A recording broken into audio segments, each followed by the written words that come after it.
Halika't tingnan mo. Kita mo.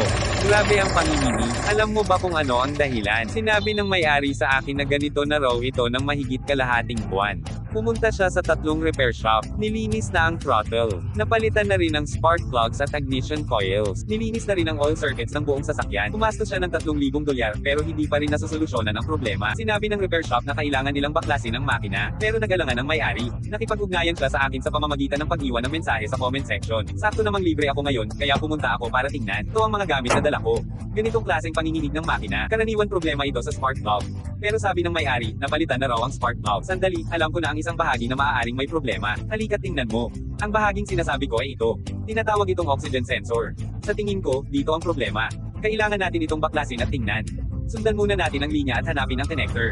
Tanggalin ang connector at i-unplug ang linya. Kunin ang mga tools para paluwagin ito, tapos pwede na itong kalasin ng kamay.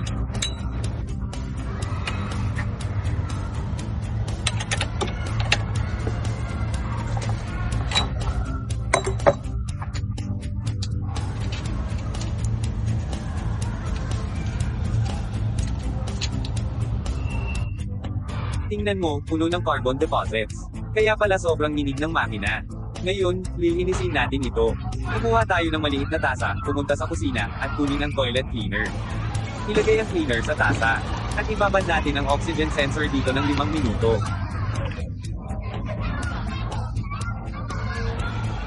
Okay, tapos na ang oras. Kumuha tayo ng papel at panasan ang oxygen sensor. Wow! Kita mo, punong-puno ito ng carbon deposits. Ngayon, malinis na ang oxygen sensor. I-install natin ulit ito.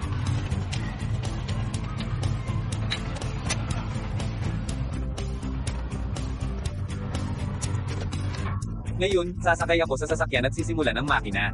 Tingnan natin kung nanginginig pa rin. Kung hindi na nanginginig, paki-like ang video at supportahan nyo ako kung patuloy kayong sumusubaybay sa akin.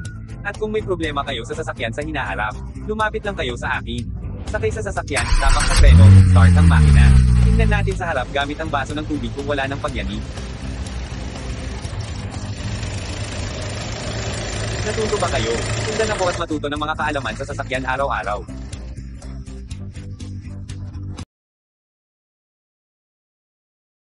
Pumunta kayo at tingnan ito. Sobrang panginginig ng kotse. Alam mo ba kung bakit?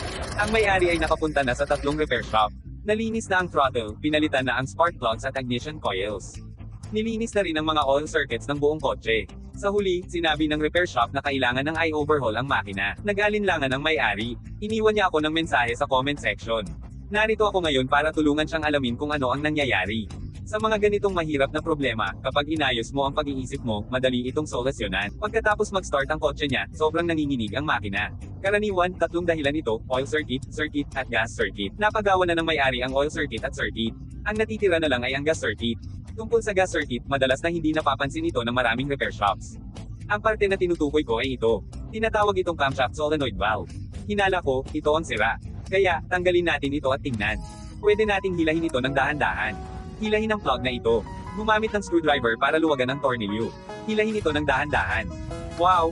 Sobrang dumi nito. Kaya pala sobrang nanginginig ang makina. Susunod, linisin natin ito. Kailangan lang bumili ng isang bote ng carburetor cleaner. Napakamura lang nito, $2 lang. Linisin natin ito. Wow! Tingnan nyo. Sobrang dumi na. Nalinis na ito. Ngayon, ibalik natin ito. Ipasok ito sa butas. Higpitin ang mga tornilyo. I-plug ulit. Ngayon, papasok ako sa kotse at i-start ang makina. Tingnan natin kung nanginginig pa ang makina.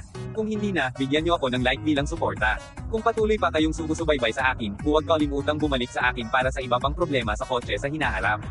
Pindutin natin ang preno. Ayos na. Pindutin natin ang accelerator ng 2 beses. Malakas na ang power. Pumunta sa harap at tingnan.